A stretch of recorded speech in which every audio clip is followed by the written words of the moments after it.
CreepyCorner stories.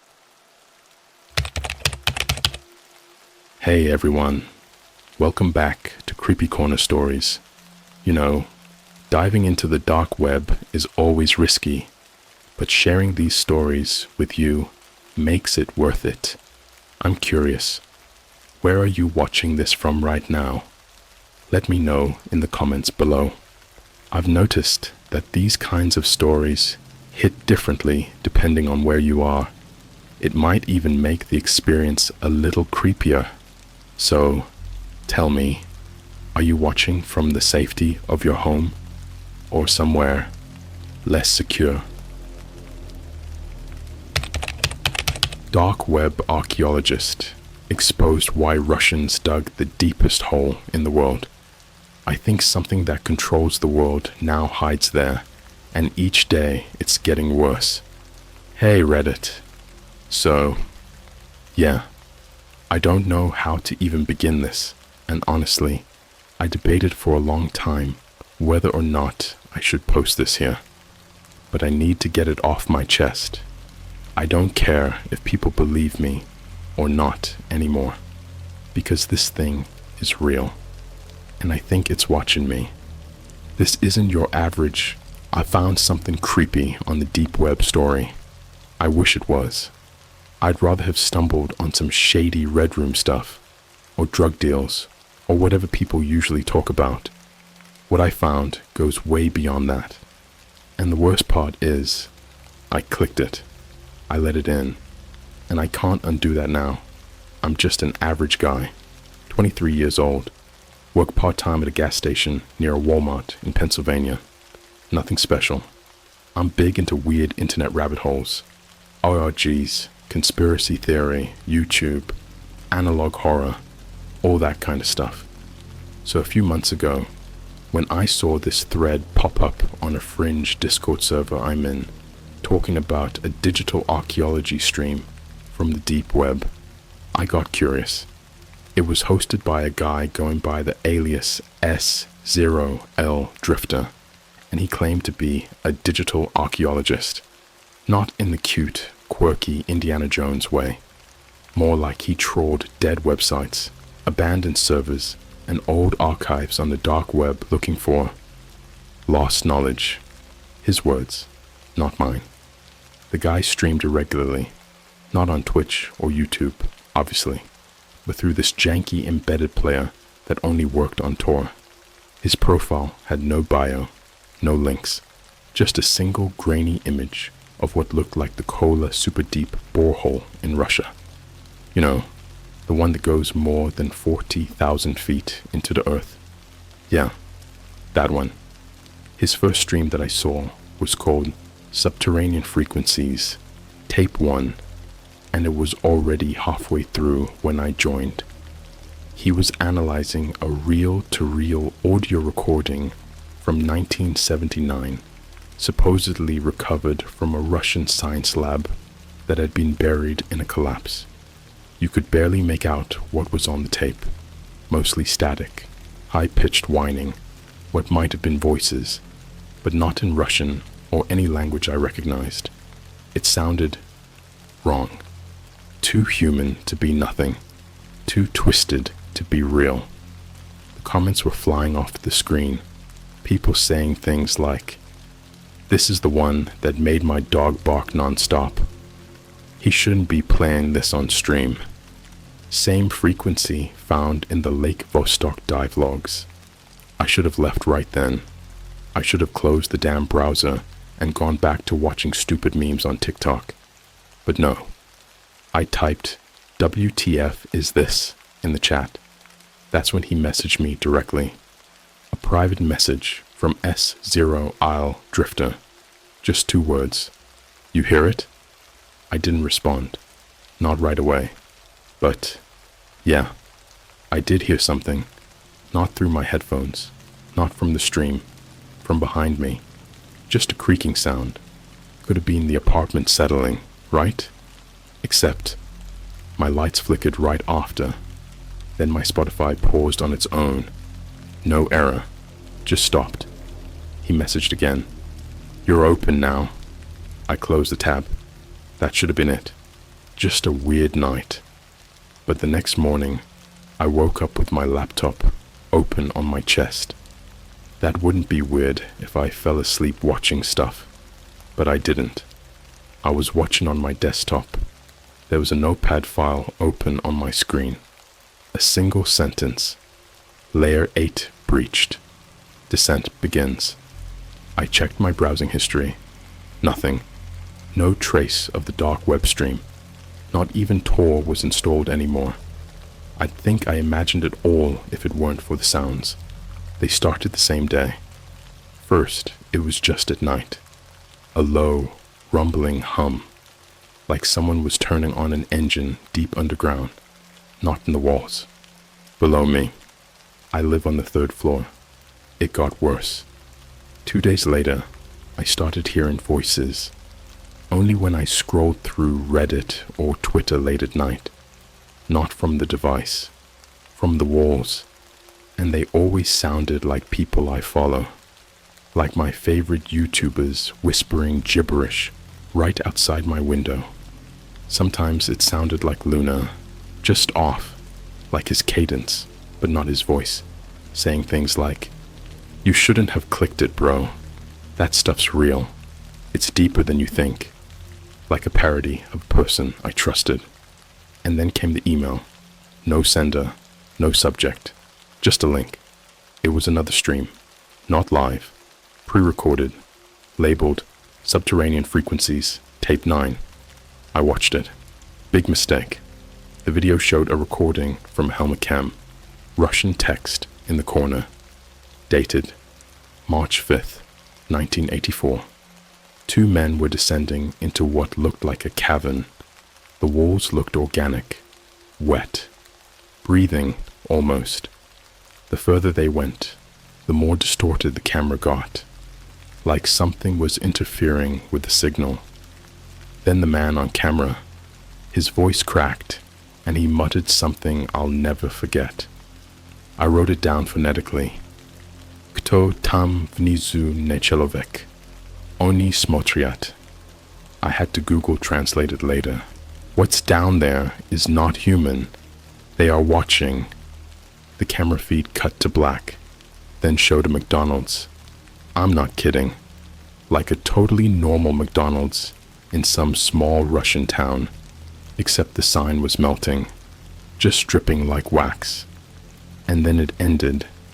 I thought it was some creepy art project.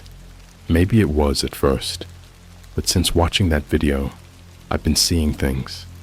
My reflection lags in mirrors. Birds stop chirping when I walk past them, like every single time. And 2 nights ago, I saw something crawl out of the ground in the woods behind my apartment. Not a person, not an animal. It moved wrong. It twisted and jittered like it was skipping frames, and then it just looked at me. No eyes, just this deep, resonant buzzing in my ears that made my nose bleed. When I blinked, it was gone, but the dirt was still torn up, like something had climbed out, or in. I don't know what I clicked on. I don't know what I invited into my life, but I think the Russians knew what was down there. That's why they stopped digging. That's why they buried it. And now it's spreading. I'll post more when I can. If I disappear, you know what happened. Don't click strange links. Don't go looking for tape 9. And if you hear something behind you right now, don't turn around. I didn't sleep after watching tape 9. I didn't even try. Something about that footage, something underneath the footage, felt like it had infected my head. Not in a metaphorical, oh, I'm spooked kind of way. I mean literally. Every time I closed my eyes, I saw the same impossible image on repeat. A McDonald's play place. Empty, desolate, with children's teeth scattered across the plastic floor like rice at a wedding. A pair of hands, long burned black like overcooked meat, pressed against the inside of the plastic bubble at the top. Tapping. Each time I blinked, the hands were closer. By 6 a.m., I decided to walk to the 24-hour Starbucks a few blocks away just to be around people. I needed light, noise, normalcy, but nothing since that stream has been normal. It was still dark out when I got there. The streets were dead quiet. No birds, no cars. Even the wind had stopped. Like time itself was holding its breath.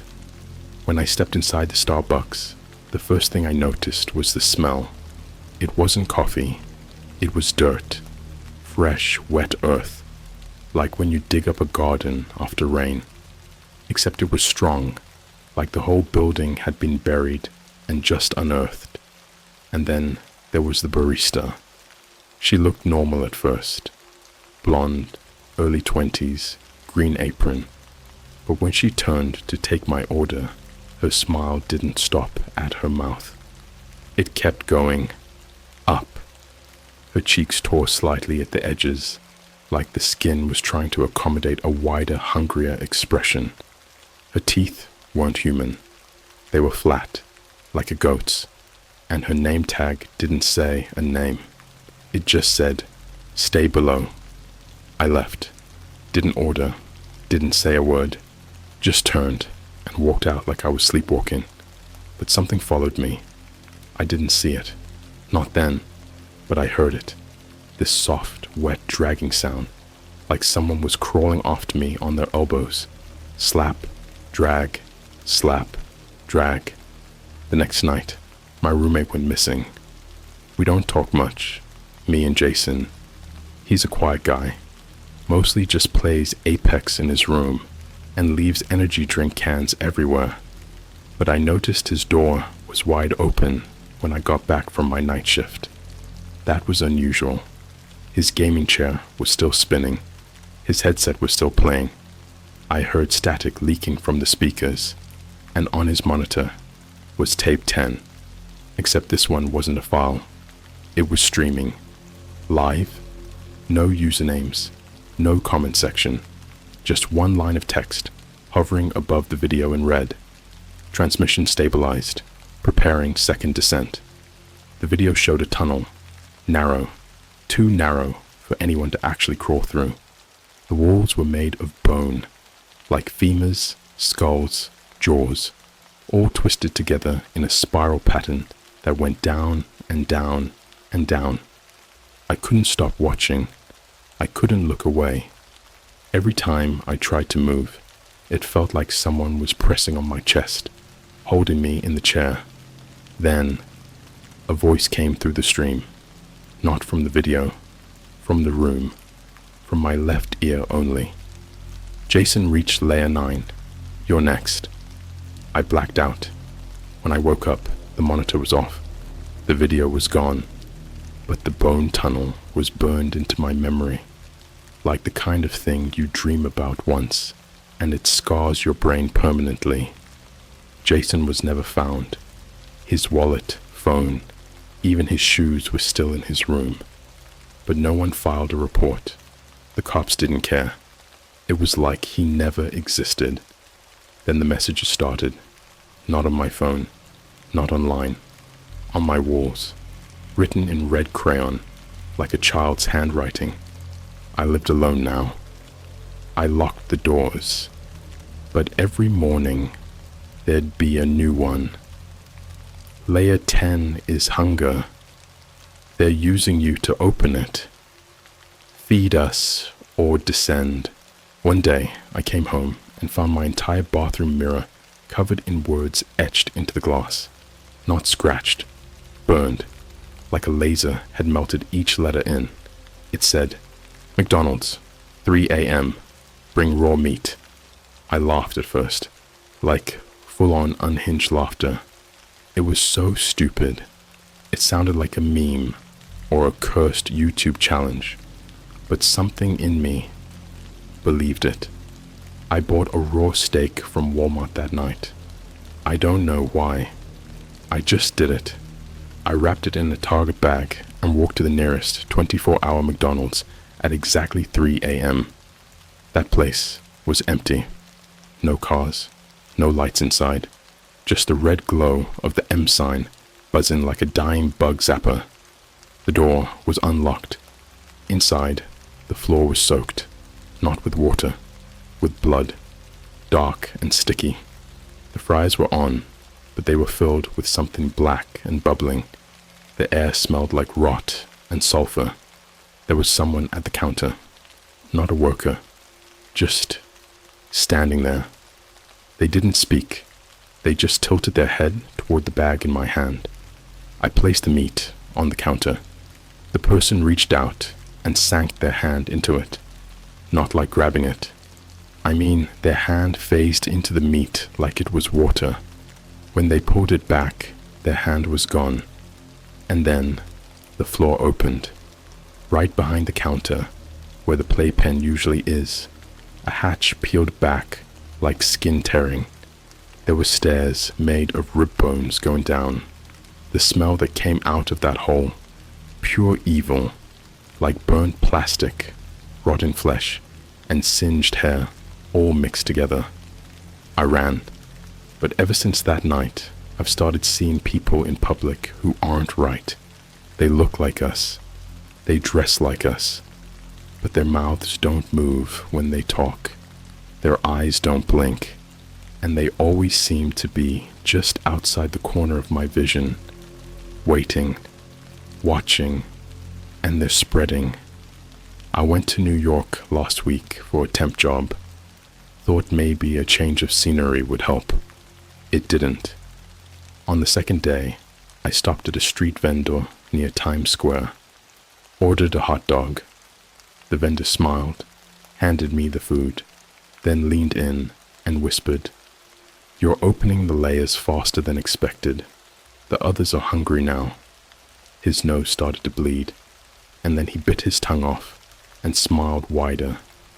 I ran, dropped the food, didn't look back. They're everywhere now. Subways, airports, schools. Layer 10 isn't below us anymore. It's bleeding into the world.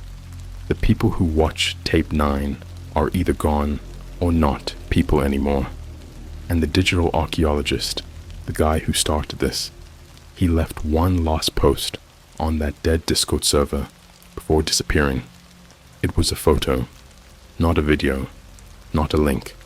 Just a grainy photo of what looked like a human face pressed against rock, like it was inside the wall.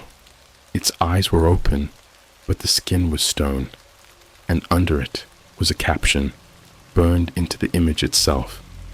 "We never dug deep enough. I don't know how much longer I have before they pull me under. I feel it in my bones now, like the pressure in a submarine sinking too deep. My joints ache like I'm being compressed. My thoughts echo before I speak them. My reflections smile before I do. Something ancient is clawing its way back up. Something that was sealed beneath the earth for a reason. And we opened it. With Wi-Fi. With curiosity. With a single, stupid click. I haven't seen the sun in 3 days. I don't mean that metaphorically. I mean it hasn't risen. The sky looks like a permanent shade of rotten concrete, as if the world's paused mid-apocalypse and nobody's gotten the memo yet. Even the streetlights flicker like they're confused about their job. This isn't just weather. This is something else. I left the US after the incident at McDonald's. It followed me. No, they followed me. I don't know how they travel, but they do. They're not limited to one place anymore. I booked a one-way ticket to Berlin because I thought it was random enough, far enough, safe enough. I thought wrong. The first sign something was wrong came 2 hours after I landed. I was staying in a cheap hostel tucked behind an abandoned grocery store. I picked it because the reviews said it had no Wi-Fi. That's what I wanted. No digital anything. Just a quiet bed and no internet. But when I checked in, the guy at the desk handed me a room key and a single USB stick. He said nothing, just handed it over with this twitching smile, like his face was trying to hold itself together. I asked him what it was for. He just blinked slowly and said, in perfectly flat English, "Layer 12 sinks locally." I should have thrown it away. I tried to, but when I walked back outside, the alley I'd entered through was gone, replaced by a brick wall. I was trapped. So yeah, I plugged the USB into a burner laptop I brought just in case. No internet, no Wi-Fi, no Bluetooth, just the drive. Inside was a single folder named Never Dig, and within it, one video file. No metadata, no timestamp, just frequency 13 demo final.mp4. I clicked it. The video opened to footage of a city. At first, I thought it was Berlin, but the landmarks were wrong. It looked like a mashup of every major city I'd ever seen. Tokyo alleyways stacked over Parisian rooftops. A New York subway exit coming up into a flooded London street. All of it broken, submerged, rearranged, like someone tried to remember Earth from memory and got it all slightly wrong. And then there was a sound. Not music, not speech, not anything human. It started like a thrum, deep and animal, almost like the gurgling of a dying throat. Then it shifted into a pattern, like Morse code played through meat. I could feel it more than hear it, each beat like a hammer against my spine. My ears started bleeding within seconds. The laptop screen began to distort, not pixelate, melt. The video was leaking outside of itself. The lights in the hostel flickered with each pulse, and then the faces appeared. Faces of people I knew.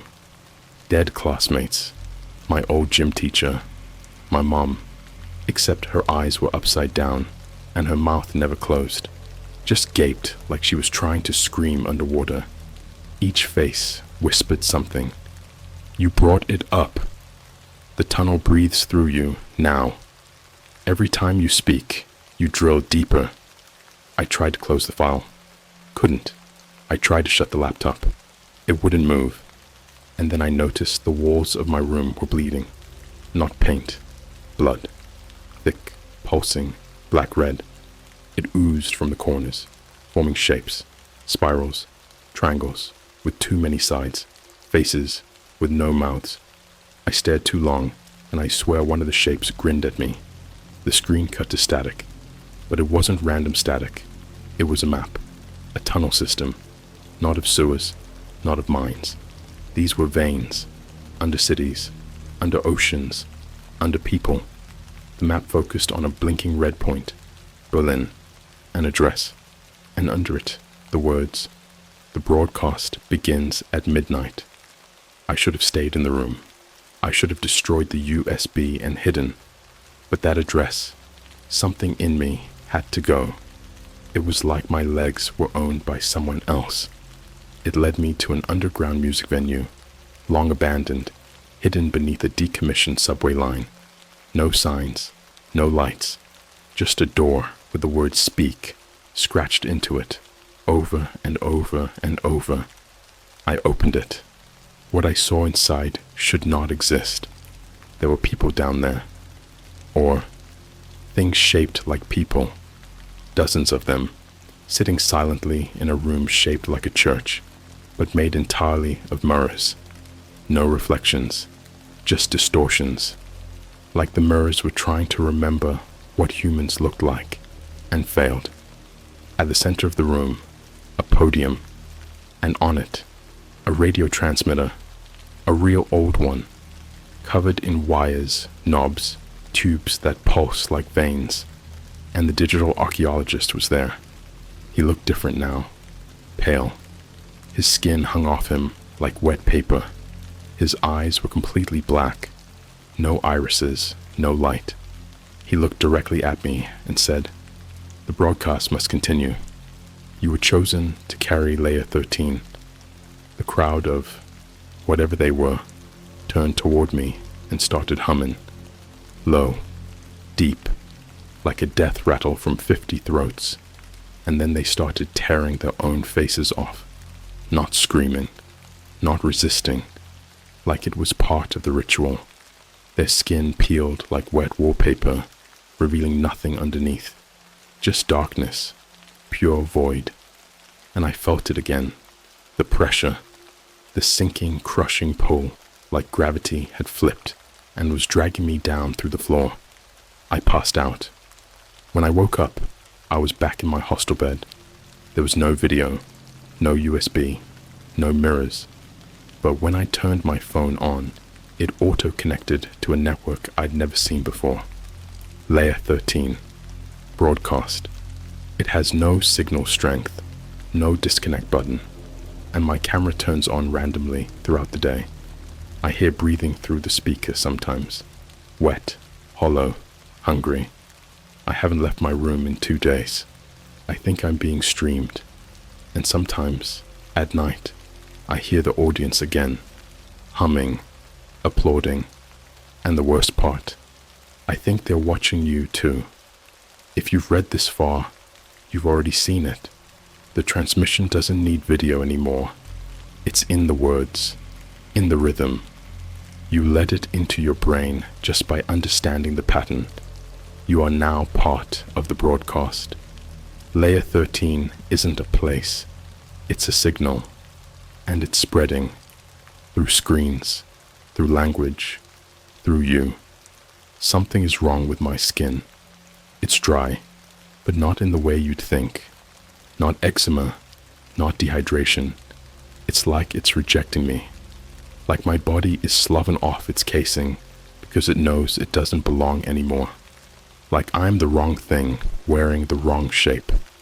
Every hour or so, I find another small crack along my arms or neck, and from it, the sound, not blood, not pus, static, just soft, barely audible radio static leaking from me. I don't sleep anymore. Every time I close my eyes, the dreams get closer to reality. The last one, I woke up with dirt in my mouth. Dirt and something that looked like a fingernail, but wasn't mine. If you're reading this, you're already inside it. You understand that now, right? This isn't just a story anymore. The words are seeded. The layers transmit through language, through image, through thought. And we've already fallen too far. It started 3 nights after the broadcast in Berlin. I had escaped the hostel through a cracked sewer grate that pulsed like it was breathing. I don't remember crawling through it. I only remember waking up in a parking garage 6 miles away, completely naked, with my teeth taped to my forehead. I mean that literally. My own teeth, all of them. I felt inside my mouth, and they were still there, but my gums were bleeding, and the shape of my bite had changed. Wider. I could feel molars where there shouldn't have been any. My mouth felt deeper. I ran until I collapsed. No one on the streets even looked at me. It was like I didn't exist. Or worse, like they were instructed not to see me. I eventually broke into a condemned flat above an old convenience store and stayed there. It smelled like old chemicals and something sweet, like rotten fruit left in the sun. But the place was empty, I think, at least for the first 2 days. That's when the teeth started growing, not in my mouth, in the walls. First, it was just one, like a baby tooth embedded in the wallpaper. I touched it, thinking maybe it was gum or some kind of fungus, but no, it was hard, sharp, still white. The next morning, there were 4 more. By the 3rd day, the entire far wall was smiling at me, hundreds of tiny crooked teeth pushing out from the drywall like bone splinters. Some were still wiggling, like they hadn't decided whether to grow in yet. And I swear, I heard giggling, not loud, just soft, childlike. from inside the wall. I tried pulling one out with pliers. It screamed, not like a person, like a pig being torn open. I threw up instantly. The sound didn't stop for 7 hours, and then came the man, or what used to be a man. I was sitting in the corner, knife in one hand, trying not to blink. Every time I blinked, the teeth moved closer. I could hear them grinding. I kept my back to the window. Then suddenly, I heard the door unlock. Not open, unlock. I never locked the door. He stepped in, dragging his legs behind him like they weren't his. He wore a suit, but it looked wrong, like someone painted it on his body. Seamless, wet. His face had no mouth, just a radio dial where his mouth should have been. Rusted, turning slowly on its own. He walked to the center of the room and began spinning the dial. Every time it clicked, a new voice filled the room. Layer 14 acknowledged. Click. Transmission node corrupted. Skin rejected. Rebuilding host. Click. We are beneath your belief. Click. Screaming. Animal. Wet. I couldn't move. My body had gone cold, like I was embalmed, frozen in the moment. I think he was choosing a frequency for me. And then he spoke, not with words, with the grinding of his dial mouth. You will carry the mouth. Suddenly, my spine arched backward like I was being puppeteered. I felt every vertebrae shift, each one popping out and snapping back in like they were trying to break free. I could feel something opening at the base of my neck, something new, something wet, and then came the static. It poured from my back, audible static, like I had a radio antenna buried in my flesh. That's when I blacked out again. When I came to, I was in a mall in Copenhagen. Don't ask me how. I don't know. I was in the food court. My clothes were clean. People were around me. Normal people, eating, laughing. No one looked at me. But every digital screen in the mall, every ad, every phone, every checkout screen was showing my face. Not a picture, a live stream. And behind my face, in the video, were the teeth. The growing, smiling, vibrating wall of teeth. A message was blinking underneath it, in red, in every language. Layer 14. Mouth of the world initiated. People still didn't see it. They couldn't. Their eyes slid over it like it was a visual blind spot. But I saw them change. Each person I passed started rubbing their mouths, cracking their jaws open too wide. Some bled. Some smiled too much. The infection had already begun. Through me. I was the carrier. I tried ending it that night. Tried jumping into the Urson Strait with a chain around my neck. I remember the cold. I remember sinking, but I didn't die. I woke up at the bottom. There was no water, just dirt. Miles of it. Endless tunnels made of rooted teeth. And in the distance, something huge. A mass the size of a cathedral, breathing, blinking, twitching beneath the soil. It saw me, and then I was pulled back up. Someone dragged me out. A man in a long coat, no face, just a speaker where his head should have been. He said nothing, but the speaker blared a message into my brain. You are now the mouthpiece. The next layer opens through sound. I'm writing this from a subway train in Rome. I've been hearing the frequency everywhere now. In music, in airport announcements, even in children's nursery rhymes. The signal has adapted. It doesn't need the internet anymore. It's moved into culture, into tradition, into us. Layer 14 was never just about what's beneath. It's about what we're becoming. I saw a little girl on the train an hour ago, humming to herself. When I leaned closer, I recognized the melody. It was the same static-filled tone that played when the man with the dial mouth opened his mouth in the flat. She turned and smiled at me. Her mouth had too many rows of teeth. She whispered, "Layer 15 loves you." The moment I knew I wasn't human anymore was when I forgot how to scream. I don't mean I was scared. I mean I literally could not remember the mechanics of screaming. I opened my mouth, pushed air through my throat, but all that came out was a clicking noise, like beetles skittering inside a hollow skull. I tried again, but nothing came. It was like the concept of screaming had been replaced inside me. A system overwrite. Something had rewritten the way I express pain. Layer 15 began when the little girl hummed the melody. No, it began long before that, when we named the first stars, when we spoke language into existence and gave shapes to the things that should have remained shapeless.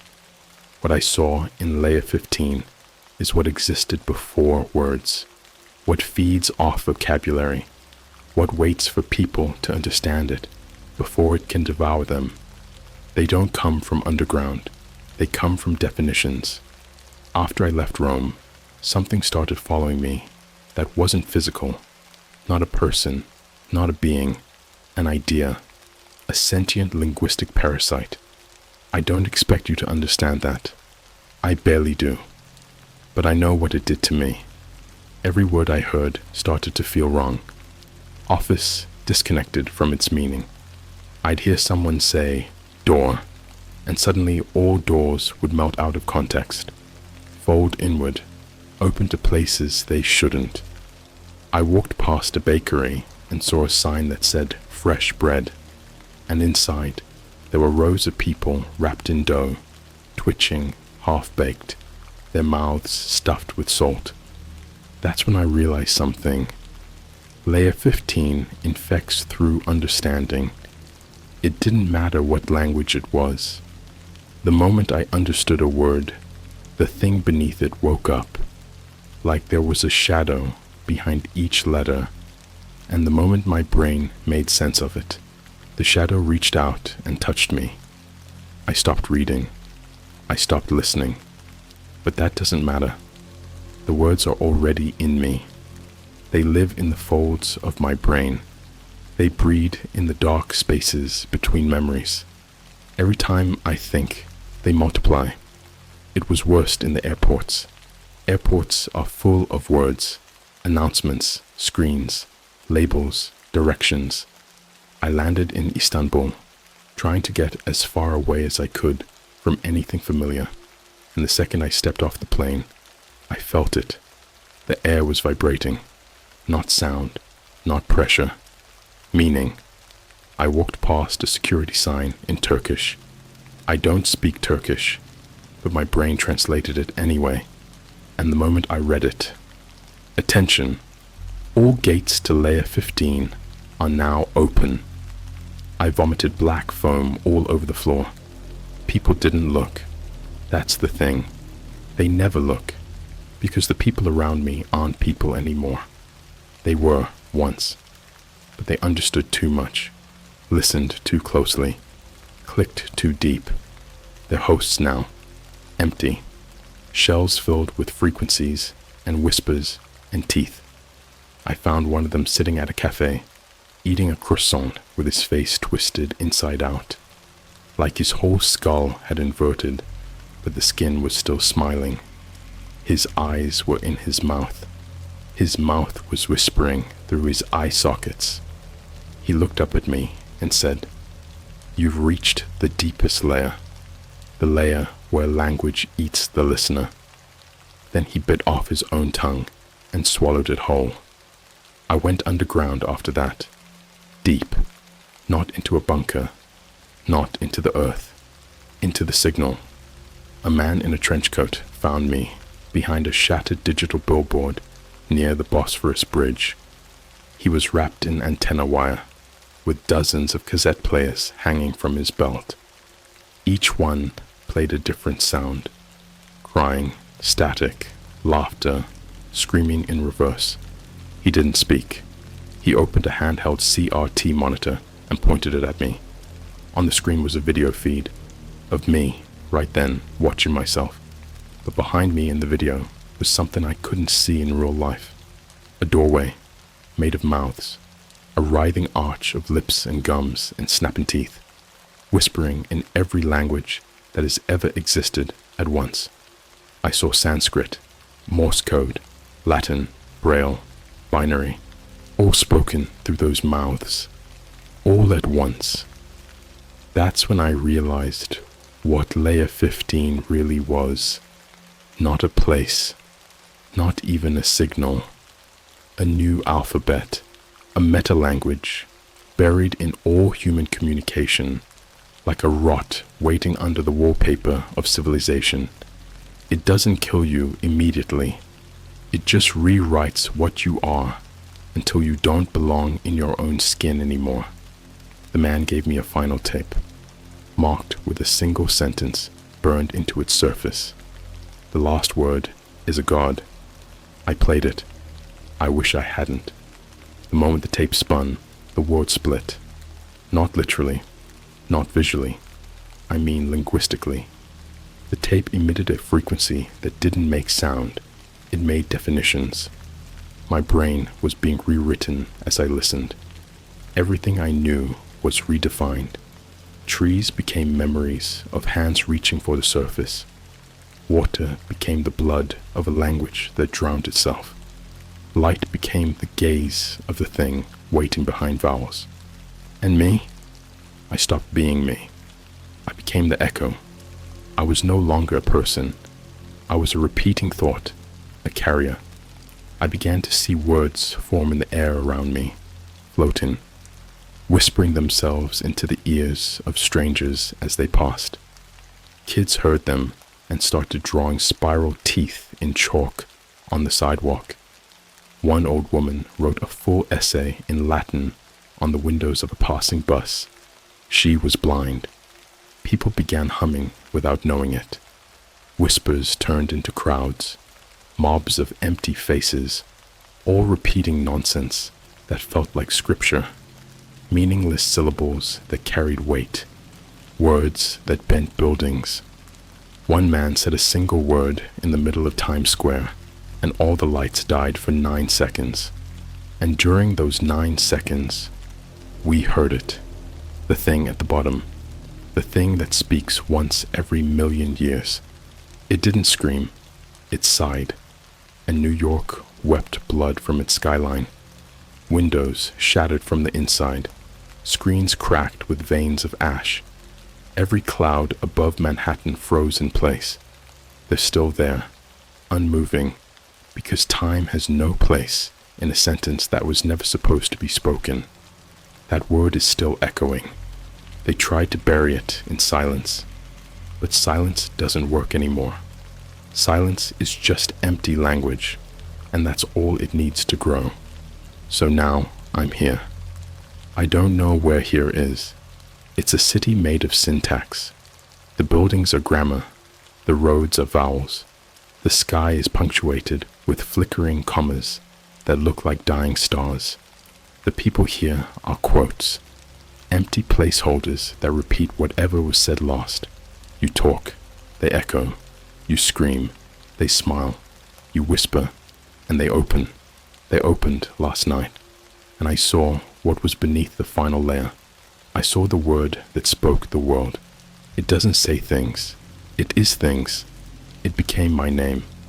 Now when I try to say my own name, it comes out as a sound that makes radio scream and glass vomit spiders. My reflection no longer mirrors me. It translates me into something worse. I can't end this. You already read it. The words are in you now. They are not passive. They are alive. And tonight, when you sleep, you'll hear them whisper, "You are a sentence in our mouth, and we are ready to read you aloud." If you ever find satisfying slime videos on the dark web, do not watch them. You will find something bad getting cooked, and you might be next. Hey Reddit, So, I've never really posted anything like this before. I usually just lurk on r/n/sleep. Watch those creepy storytime vids on YouTube, like Here's My Story or Luna's Wildlife Tales. I never thought I'd actually have something real to contribute. But here we are. This happened to me about 2 months ago.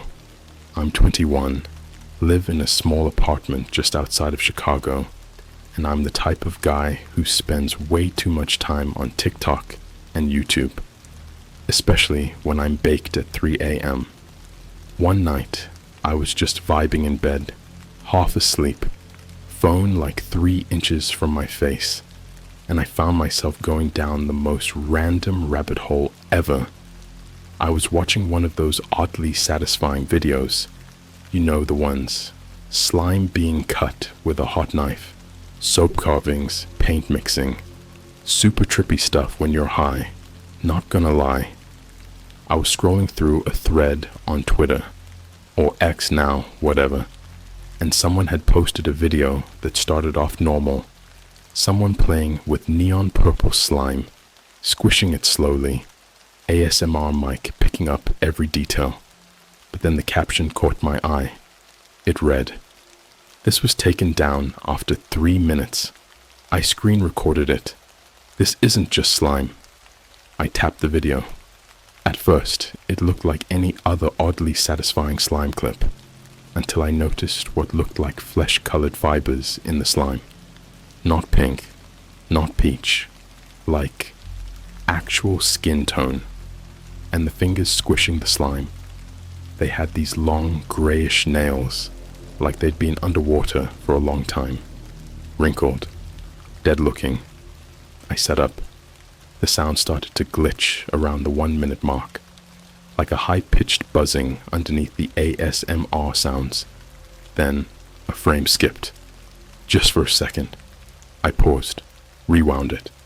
There, in one frame, literally, a single frame, there was a face. It didn't look edited. It wasn't like some dumb jump scare. It looked like someone was trapped inside the slime, a mouth open, eyes wide, terrified.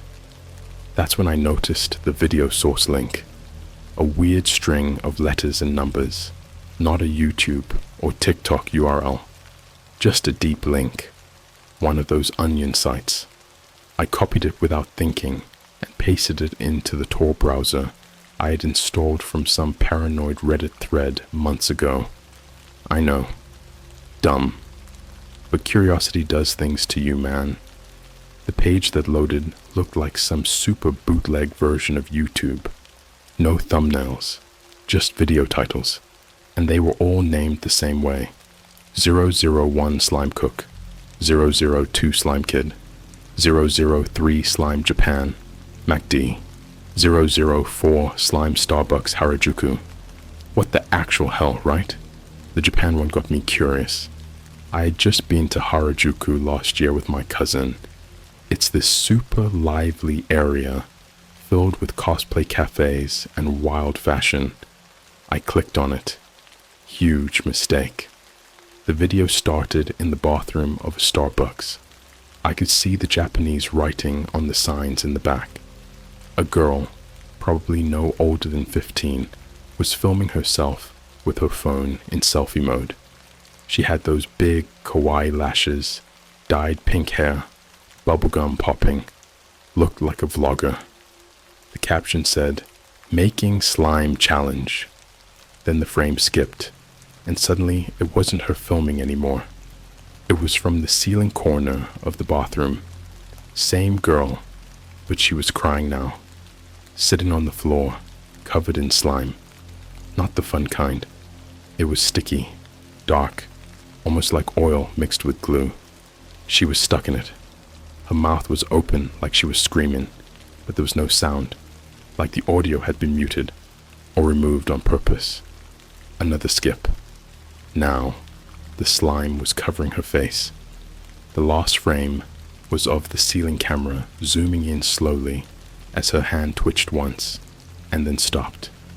And here's where it gets worse.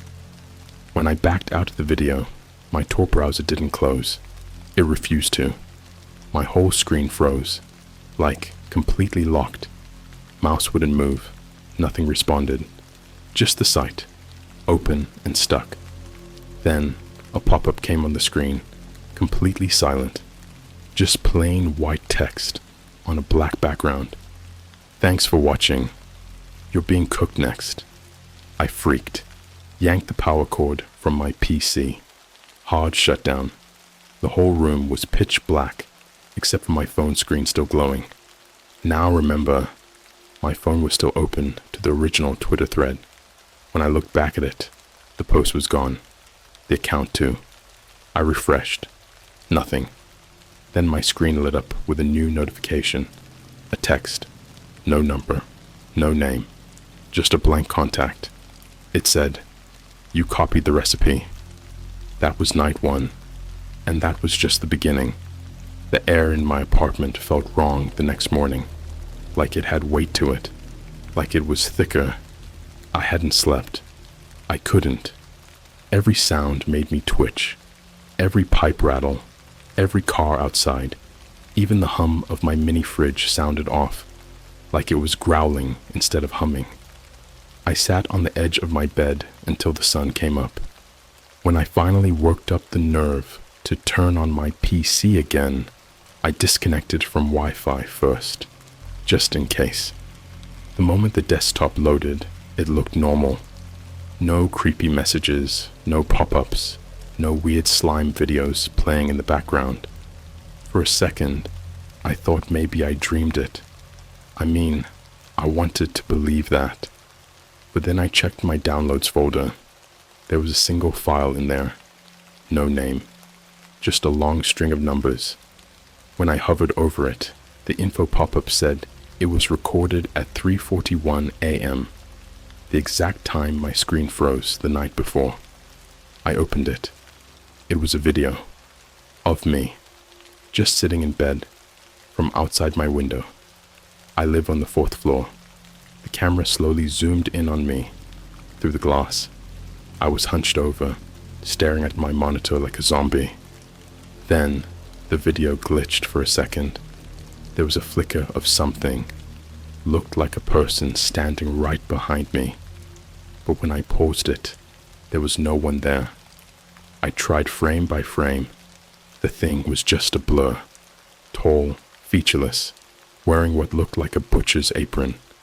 In one frame, it was holding a plastic Ziploc bag. There was something alive inside it, squirming. Looked human-sized. Not a head, not a hand, a torso, folded like laundry. I slammed my laptop shut and threw up in the kitchen sink. And that's when I heard it. A wet breathing sound, not coming from the laptop, from under the sink. You ever hear something so wrong, so not human, that your body just refuses to believe it's real? It was like listening to a dog breathe through a snorkel full of slime. Thick, gurgling wheezes, rhythmic and close, like inches from the cabinet door. I didn't want to open it, but something kept pulling me toward it. Like my brain knew it was a mistake, but my body was already crouched in front of the cabinet, hand on the handle, and I opened it. The first thing I saw wasn't the thing inside. It was the slime, dripping down from the back of the pipes, pooling onto the cabinet floor. It had a sick, red tint to it, like blood mixed with glue. It reeked of something between ammonia and raw meat left in a plastic bag under the sun. Then I saw it, a face, pressed up against the back of the cabinet, like it had been stuffed into a box too small for it. The skin was tight, stretched like a balloon about to pop. The eyes were cloudy, almost white, and worst of all, the thing smiled, slowly, with purpose, teeth grinding through the slime, pushing out this guttural chuckle that sounded like a balloon deflating through a kazoo. Its lips barely moved, but it whispered, "Cooked just right." I don't remember standing up. I don't remember grabbing the kitchen knife. All I remember is blacking out and waking up in my hallway, soaked in cold sweat with the front door wide open. I live alone. No one else has keys. Later that day, I tried acting normal, showered, threw out the cabinet door. Yes, literally took it off the hinges and tossed it in the dumpster outside. I thought about calling the police, but what would I even say? "Hey, officer, there's a corpse made of slime, whispering recipes under my sink. Help?" Nah. Instead, I went back online. Bad idea, yeah, I know. But I had to know if anyone else had seen these slime videos, if anyone had talked about them. I tried Reddit, TikTok, Discord, even the sketchy iceberg conspiracy channels on YouTube. Nothing. Until I got a DM, Instagram of all places. The account name was just at Slime Cook, no posts, no followers. Profile pic was just static. The message said, "We see you opened the wrong recipe. That wasn't for you. But now you've tasted it. We can't let that go. Do not eat. Do not sleep. Do not try to wash it off. It knows you now." I tried to reply. Blocked. Then my phone buzzed again. Snapchat notification. New friend added. Slime Chef 666. They had sent a snap. It was a photo of me sitting in my hallway earlier that day, covered in sweat. Same angle, same expression, taken from inside my apartment, from behind me. I stayed at a Motel 6 that night, on the edge of town. Tried to keep all the lights on, kept the TV running with white noise, but it didn't help. Around 2 a.m., I started hearing the slime sounds again, coming from the hotel mini fridge. I knew better this time. I didn't open it. I unplugged it and threw a chair against the door. At 3:12 a.m., the fire alarm in my room went off. Not the whole hotel, just mine. Smoke poured from the AC unit. I yanked it open, choking on the smell. And inside, instead of wiring or dust filters, there was a severed tongue, still dripping, wrapped in a Ziploc bag with a handwritten label. Slime ingredient, volunteer, 007, taste, bitter. My legs gave out. I collapsed. And for the next 8 minutes, I swear to God, I saw the room shift. The wallpaper melted, the bed sheets twisted into ropes of flesh, and on the ceiling above me, words began to form in slow dripping slime. Next upload, 005 underscore slime underscore US underscore Chicago underscore apartment underscore floor 4 underscore kitchen underscore sink. So, yeah, that's when I realized I was already part of the next video. And whatever this thing was, whatever network or cult or goddamn cooking channel I had stumbled into, it wasn't just watching me anymore. It was preparing me, marinating me, because I wasn't the viewer anymore. I was the ingredient. I checked out of that Motel 6 without saying a word. No shower, no sleep, just a deep, rotting feeling in my chest, like something had been planted inside me during the night. Something squirming. I remember walking past the front desk, watching the manager give me this weird smirk like he knew, like he'd seen this before, like I was just the next poor bastard on the chopping block. When I got home, my apartment smelled off, not rotten, not moldy, sweet, artificial, like cotton candy mixed with chemicals and raw meat. It hit me like a wave. I covered my mouth with my hoodie sleeve, crept down the hall, and paused right at the kitchen entrance. The cabinet was closed. I removed the door last time, you remember? And now it was back. Same wood, same stupid silver handle, like nothing ever happened. But this time, it had something new. A sticky note, bright yellow, handwritten in this shaky, slanted scrawl, like it was done by a child trying to copy cursive. Apologies for the early delivery. Please refrigerate immediately, or the flavor spoils. I opened the fridge. There were 6 Ziploc bags lined up on the middle shelf, not labeled, no dates, but I could see what was inside. Pieces, not food, not meat. They were body parts, each one perfectly sealed, vacuum packed, preserved. Fingers with chipped glitter nail polish, an ear with a black star tattoo behind the lobe, a chunk of skin that still had part of an eyebrow. I screamed so hard, I collapsed. You know that feeling when you cry so hard, your lungs feel like they're bleeding? That was me, laying on the floor, tasting bile in my mouth, staring at the fridge like it was about to open on its own and start pulling me in. And then the TV turned on. I hadn't touched it. The remote was still on the couch, but it came on anyway, automatically switching to a channel I didn't know I had. Screen full of static for a few seconds, and then a loading screen popped up. Welcome back to the Slime Chef. Your next upload is being prepared. The screen cut to a kitchen, cold, sterile, not like mine, like one of those surgical kitchens from cooking shows, but wrong. All the knives were bent. The blender was full of teeth. There was a mannequin sitting at the table, naked except for a McDonald's visor on its head and a name tag that said, Shift Lead, Jessica. There was a soft, wet scraping noise as something slid into frame. Not walked, slid, like it had no bones. It wore a butcher's apron, soaked in black-red fluid. No face, just a hole where a face should be, like it had been scooped out with a ladle. It moved with this twitchy, inhuman jerk, like a VHS skipping back and forth on fast forward. Then it looked at the camera, and it spoke, not out loud.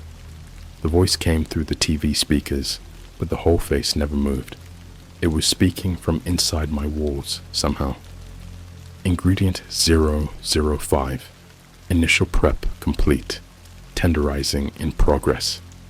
And then it cut to footage of me from last night while I was asleep in the motel bed.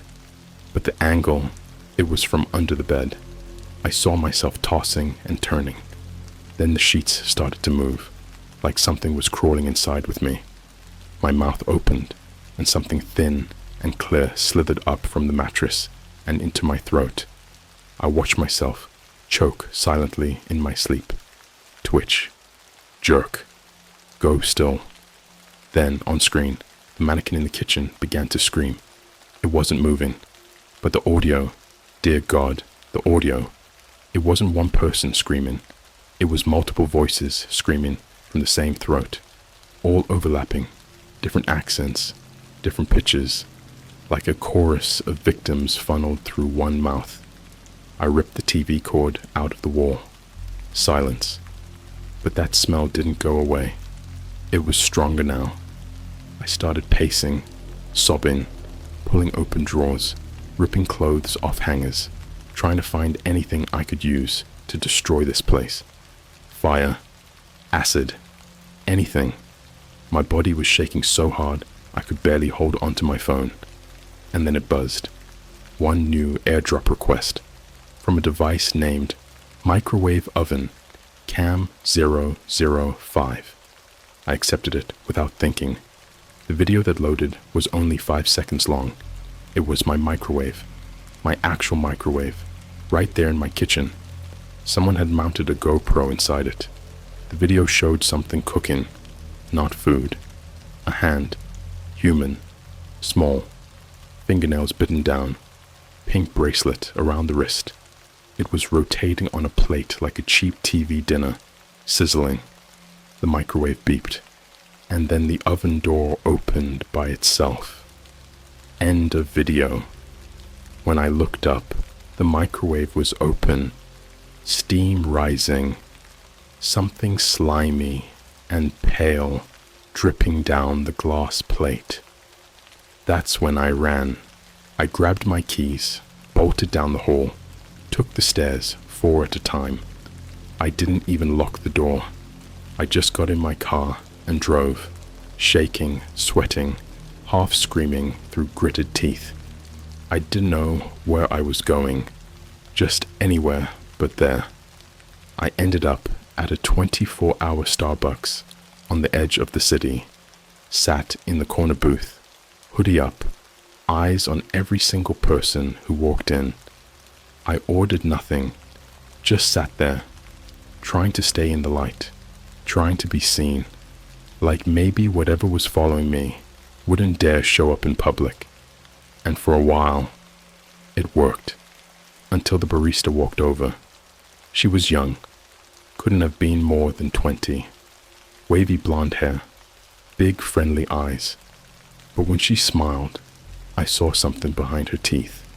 Strings, thin, clear slime strings, pulling her mouth open wider than it should go, like someone was working her like a puppet. She leaned down and whispered in my ear, "Your upload's already live." I asked her what she meant. She didn't answer. She walked away. I opened Instagram again, opened my own page. I never post anything, barely 100 followers, but there was a new story, posted 30 minutes ago. It was a video of me, right then, sitting in that Starbucks, hoodie on, paranoid, sweating, filmed from behind the counter. The caption, 005 Slime US Starbucks, tenderizing complete. Final step, slow roast at 102 degrees Fahrenheit until mental breakdown begins. The screen flickered. The smell came back. And when I looked down, there was a slime trail stretching from the entrance all the way to my booth. I wasn't escaping. I was being served. I left that Starbucks with slime still stuck to the bottom of my shoes. No one else in the place saw it. No one looked. They smelled it. I know they did. That sickening blend of sugar and spoiled meat and burning hair. But their faces never changed. Just smiles, laughter, people sipping cold brews, while something ancient and hungry dragged itself across the floor. I drove aimlessly for hours, thought about crashing my car into a bridge column just to stop whatever this was, just to keep from becoming the next meal. But the roads, every digital sign I passed, you know, the ones that say, wear your seatbelt, or expect delays, they weren't normal anymore. They said things like, do not microwave twice. Chef is hungry. Flavor, fear. Recipe, 05, final marinade in progress. Stay warm until serving. I tried to convince myself I was losing it, that maybe this was a psychotic break or some kind of viral hallucination I got off that dark website, until I pulled over at a gas station, leaned over the sink in the men's room, and tried to splash cold water on my face. The water came out thick, white, sticky, slime. It didn't fall. It crawled down the faucet, across the porcelain basin, and tried to slide up my wrist. I grabbed a paper towel, wiped, scrubbed. It didn't come off. It kept whispering. Tender. Bitter. Rare. I punched the mirror and screamed until my throat split raw. The guy outside the bathroom didn't say a word, just watched me with these dead, fogged-over eyes, like he was waiting for me to finish preheating. That's when I found the book. It was in the backseat of my car. I didn't put it there. Leather-bound, stitched by hand. No title. The pages, human skin. Not metaphorical, not poetic. Actual skin. The kind with freckles, moles, a birthmark in the shape of a crescent moon. Each page inked in some thick black substance that glistened like oil when it caught the light. Every page was a recipe, but not for food, for people. Each one listed by number. And the worst part, recipe 004 was the Japanese girl from the Starbucks bathroom. Recipe 002 had a screenshot from a TikTok of a boy unboxing slime with his dog in the background. In the next picture, the dog was gone, and the boy's stomach had been cut open and stuffed with rainbow slime and glitter, sewn shut with shoelaces. Hashtag #slime challenge. Then I turned the page to 005. My name, my address, my favorite drink from 7-Eleven, a note that said, best served lukewarm, emotionally unstable, add extra trauma for depth of flavor, and beneath that, a photo of me in my bedroom, dead, neck snapped backwards, mouth wide open, jaw unhinged like a snake, and slime pouring from every orifice like I was overflowing. In my lap was a phone, and on the screen was a live stream. I was being watched by over 58,000 people. Hearts floating on screen, laugh reacts, fire emojis, comments like, OMG, this one's screaming more than the last lol. Lick the spine. Next time, try boiling his thoughts. Chef's kiss. I blacked out again. When I came to, I was back at my apartment. Don't ask me how. I don't know. I don't remember driving. I don't remember walking inside. But I woke up in the bathtub, fully clothed, with my phone duct taped to my hand. It was recording. Timer said, 1:33 a.m. I looked up. The ceiling above me wasn't ceiling anymore.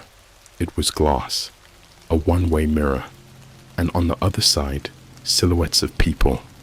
Dozens, maybe more. All of them watching me. Some were eating popcorn. One had a notebook. Another one was wearing what looked like a restaurant health inspector badge. They were taking notes, judging, smiling. I screamed, bashed my head against the tub until the mirror cracked and the light above it flickered purple like stage lighting. Then, from the drain beneath me, the slime started to rise. Not drip, not ooze, climb. It came up like fingers, clawed, veined, the same texture as chewed gum mixed with chewed up tongues. It wrapped around my leg and pulled. I heard my femur crack before I could even react. My mouth opened in a scream, and something slid down my throat before I could make a sound. I saw things, horrible things. I saw what happens after the upload finishes, after your file is saved, labeled, and categorized. You don't die. They don't let you. They keep your brain alive in the slime, replaying your fear on an endless loop for eternity. They call it the sizzle. They package it, sell it. Some kind of black market sensory drug. People snort fear like cocaine. I felt 1,000 mouths tasting me, tongues poking at my spine, licking at my regrets. Each thought, each memory, each trauma, they pulled it out like intestines and wrapped it around their fingers like spaghetti. And I swear to God, I heard applause. Applause. Like this was some twisted cooking show, and I had just been judged by a panel of monsters wearing human skin. And the worst part, I could hear the next contestant being led in. A little boy, crying, begging for his mom. And the producer whispered, "Smile for the audience. We're live in 3, 2, 1. I don't know how I got out. Maybe they let me out. Maybe they're not done with me yet. I just woke up in the hallway again, blood crusted around my mouth, the scent of slime underneath my fingernails, and the door to my apartment sealed shut with meat hooks and a note stapled to the wall. Upload paused. Recipe incomplete. Final ingredient missing. Viewer attention." And now, every time I blink, I see the number go up. 59,421. 59,422. 59,423. People are watching me. Not metaphorically. Literally. The slime. It feeds on views. And I think you just gave it one more. Do you remember what it feels like to blink? I don't. Not anymore.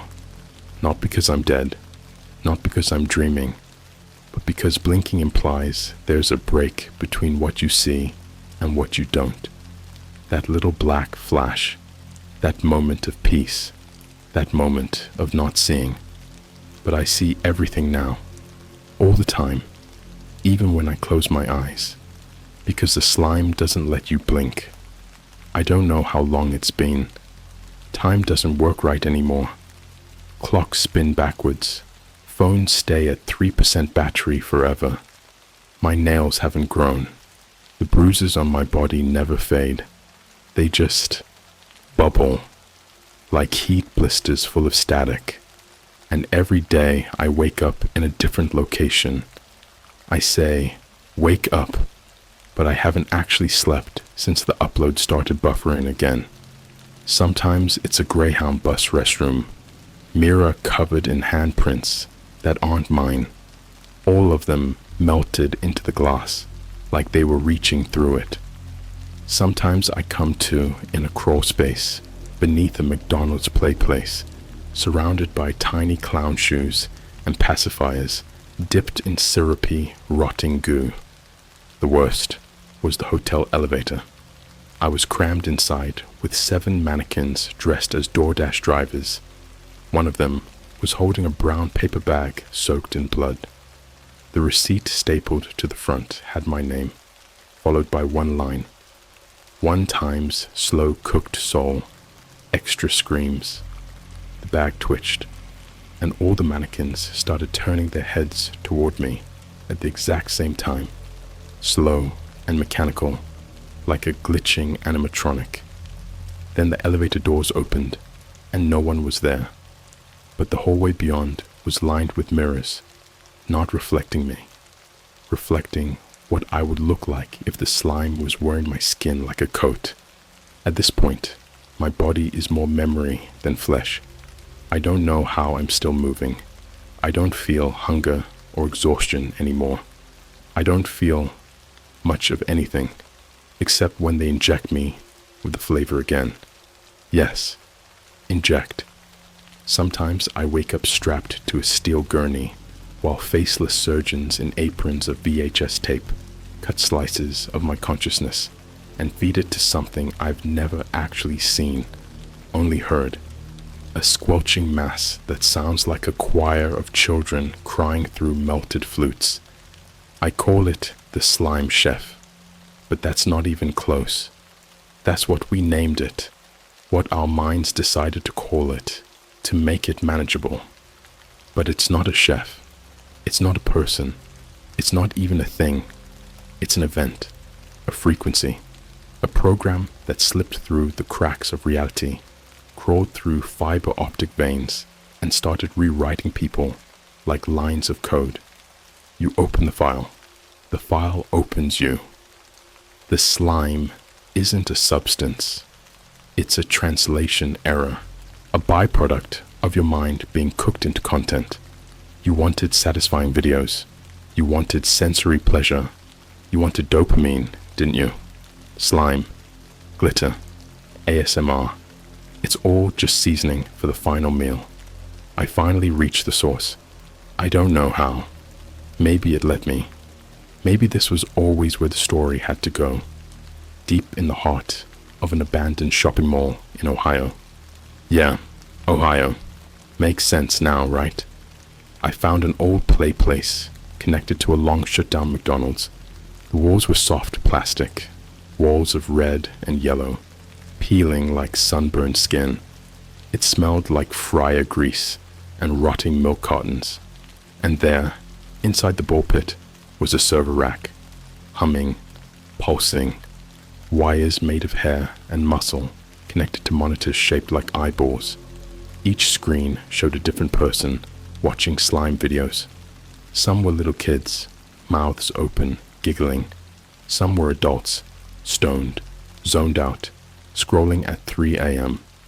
One of them was me, from months ago, slumped in bed, watching the first video that started all this. The chef stood behind the rack, or at least something shaped like it. It wore a suit made of stitched faces. I counted at least 19 mouths across its torso, all open, all silently mouthing, "Yum." I asked it, "Why me?" And it replied, not with a voice, but with a notification sound, that little bloop your phone makes when someone hearts your TikTok. And in my mind, I heard, "Because you watched, because you stayed until the end, because you shared, because you gave us your time." And then it handed me a phone, not a normal one. It looked grown, organic. The case was skin. The camera lens blinked. The screen was already recording. I looked down, and I was already live, streaming. Comments flooded in faster than I could read them. "Bro, this filter is sick, WTF. OMG, is this a promo for a new show? Damn, this slime looks realistic." Do to scream again. I felt my spine crack. My lips peeled back. I laughed, but it wasn't my laugh. It was the viewer's laughter, piped through me like a speaker. And then it clicked. I wasn't the video anymore. I was the algorithm, the content engine, the viral disease chewing through bandwidth and dopamine, searching for the next eyeballs to slide into. So here's what happens next. I disappear. But you stay. You scroll. You share. You watch one more video. Maybe you see a slime clip that's just a little too wet. Maybe the person in the background doesn't move quite right. Maybe you pause it and see something in the reflection behind them, and your phone buzzes. Airdrop request. Slime cook Sergeant Volunteer 006. You decline it. It still accepts. You go to bed, and in the middle of the night, you hear something slither under the fridge, whispering, "Viewer detected. Preparing recipe." You won't run. You won't scream. Because that would be too real. Because you're still pretending this is just a story. You are the sequel. Enjoy the slime. They're already recording.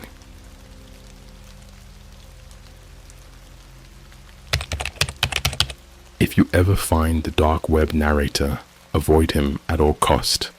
I'm warning you. Alright, so this isn't gonna be your average "I went on the dark web and spooky stuff happened" kind of story. I know, you've probably heard hundreds of these before. Kids messing around, ordering sketchy boxes, or watching Red Rooms or whatever. But this one's different. This wasn't just some website. This was a person, or maybe something pretending to be a person. I don't really know. I just call him the dark web narrator. And if you ever come across him, do not engage. Block him. Delete the link. Break your laptop if you have to. I'm not kidding.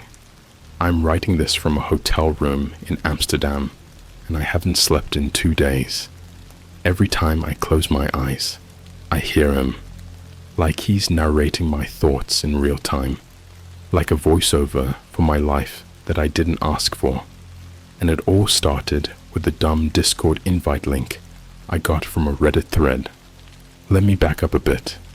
I'm 20, just dropped out of college last semester. Not because I couldn't handle it or anything, I just got bored. I wanted something more interesting, I guess. Something real. Something raw. That's how I ended up down this rabbit hole in the first place. It was around 2 a.m., maybe 3. I was scrolling through r/deep web browsing. You know, the usual. Most of the posts were just screenshots of creepy marketplaces or old forum pages with weird cryptic messages. But then I saw this one post. It only had like 12 upvotes and no comments. The title was just, "The narrator sees you before you see him." Something about that gave me chills, but I clicked it anyway. Inside was a single Discord link, not a Tor link, not a .onion, just straight up Discord. And the caption underneath it was, "He tells your story before it happens." Some call it a prophecy, Others call it a curse. Only the brave enter. I don't know why, but I clicked it. I wasn't even thinking. I guess part of me thought it was just a dumb RRG or some edgy teenager playing SCP or something. The server was called Voices from Below, and it was dead silent. Like, no channels, no users online. Just one voice channel named /storytime, and one user sitting in it. The narrator. His profile picture was this grainy black and white image of an old-timey radio with a cracked speaker. His status read, "Live where silence lives." I should have left, but I didn't. I joined the voice channel. The second I did, my headphones let out this high-pitched static that actually made my ears hurt. It was like the dial tone from an old radio, but layered with whispering. At first, I thought it was feedback, maybe my mic bugging out. But then the static died down and the voice came in. He didn't say, "Hello." He didn't ask who I was. He just started talking.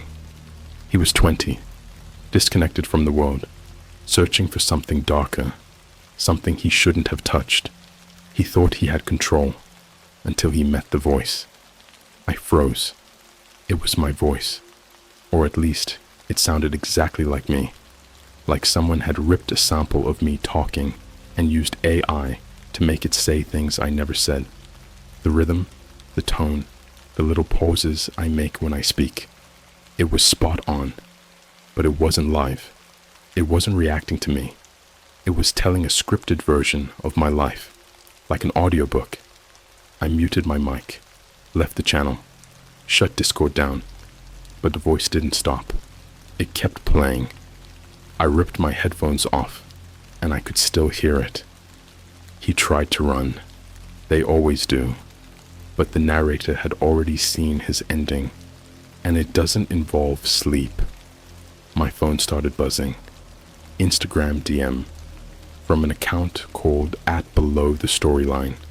No profile picture, no posts, just a single message. "You're not the first. You're just the most interesting one I've had." I blocked the account immediately. Then, 2 minutes later, a text message popped up. Not through iMessage, not even WhatsApp, just some random international number. The message said, "It's not about where you go. It's about what's following you." Now, here's where it gets real. I thought maybe I was being pranked. Like, okay, someone from Reddit found my info, maybe used social engineering or whatever. I'm not dumb. I know how easy it is to dox people. But when I got up to go to the bathroom, I saw something that made me nearly throw up. My bedroom mirror was fogged up. I hadn't showered in hours. No steam. No reason for it to fog. And in the fog, someone had written, "Tell your story before I do." I live alone. I didn't sleep that night. I called one of my friends who's into cyber stuff, like really into the whole infosec scene. He told me to wipe my drives, destroy the laptop, and go somewhere public immediately. So I went to a 24-hour Starbucks near downtown. Just sat there, paranoid. Every time someone opened the door, I thought I was being followed. That was 2 nights ago. The voice hasn't stopped. Now I hear it on TikTok. Random videos with my voice narrating my life. Stuff I haven't even done yet. Like it's predicting where I'm gonna go. What I'm gonna say. There was a video with the caption, "He'll fly to Amsterdam next, thinking he's safe." He won't be. I'm in Amsterdam right now. I never booked the flight. I woke up yesterday and found a boarding pass printed out in my backpack with my name, my passport information, and the narrator's profile icon in the corner. I don't know what this is. I don't know if it's an AI gone rogue or some kind of curse or something worse, but I know I'm not safe. And if you find him, If you ever get that invite, don't join. I'm serious. Just scroll past. Burn your device if you have to. This is only the beginning. It's 4:06 a.m. I'm typing this from a hostel basement in a part of Amsterdam that isn't on Google Maps. Don't ask how I found it. I didn't. He did. The narrator. I told myself I'd stop writing. I told myself the more I shared, the more real this would become. But I'm starting to understand now. This story isn't mine anymore. I'm not the one telling it. I'm inside it, like a character reading the script out loud and realizing the lines have already been written. This isn't paranoia. This isn't schizophrenia. This is something worse. You ever hear your own voice describing your death? In the exact detail you'd imagine it if you were dreaming it, except it's playing on a public live stream with thousands of anonymous viewers and a timestamp set 10 minutes into the future. Because I have. And it started the moment I landed in Amsterdam. As soon as the plane touched down, I got a notification from an app I'd never downloaded. It was called Narrate. The icon was a blood red spiral on a pitch black background, like a camera lens collapsing in on itself. I tried deleting it, but my phone just ignored me, like the screen would flicker and jump back to the home screen every time I tried to hold down the icon. Then it opened on its own. The interface looked like a live stream. The title at the top read, Chapter 2, Descent into the Amsterdam Depths. Beneath it, a ticker scrolled, Viewers, 8,194 watching you. It wasn't a typo. It didn't say watching now. It said watching you. Then the screen glitched, and a live video feed of me sitting in the airport cafe appeared from above, like it was recorded from one of those little black security domes in the ceiling. Except I wasn't holding my phone up. I wasn't recording myself. And when I looked up, there was no camera there. Nothing. Then the audio kicked in. The boy enters unaware, jet-lagged, eyes red from trauma, caffeine, and secrets. He still believes he's in control, clinging to the illusion of free will. But the script is older than he is, and the next scene is already loading. I dropped the phone, like actually dropped it on the floor, and backed away like it was gonna explode. No one else noticed. Like I was invisible. Like they couldn't hear the voice echoing out of my phone, narrating everything I was doing as I was doing it. I swear to God, I waved at a woman sitting across from me, and she looked right through me. It was like being erased in real time. The next 36 hours are a blur of events that don't even feel real anymore. I feel like I'm living in a looped horror film, where the scenes keep repeating, but something small changes each time, just enough to make me think I'm going insane. It started with the Starbucks cup. I walked into a random Starbucks to charge my phone. The barista smiled at me, like she'd seen me 1,000 times before. No questions, no hesitation. Just handed me a cup with my name already printed on it. Not handwritten, printed, labeled. For the protagonist. She said nothing. I took it and sat in the corner, already trembling. I popped the lid off to sip it, and inside, instead of coffee, there was a folded piece of thermal receipt paper floating in black liquid. The paper was boiling hot, like it just came out of a printer that caught fire. I unfolded it with my sleeve. It read, "Turn around. The scene is about to escalate." I did, and that's when I saw him. He wasn't human, or maybe he was, once, but now, he looked like a mannequin that had studied humans for too long. His skin was unnaturally smooth, almost ironed, and pale, like cheap plastic that had been left out in the sun. He wore a three-piece black suit with a red tie that somehow looked digitally rendered like it belonged in a cutscene. His face, blurred, like a deep fake constantly buffering in real life. And he wasn't watching me. He was lip-syncing me, word for word. Every breath I took, every shaky swallow, every stutter, I watched his face, mimic it half a second before I did it, like he was controlling the playback of my reality. He raised a finger slowly to his lips. Shh. Then he spoke in my voice. The protagonist leaves. Now, I blacked out. When I came to, I was in a warehouse near the port.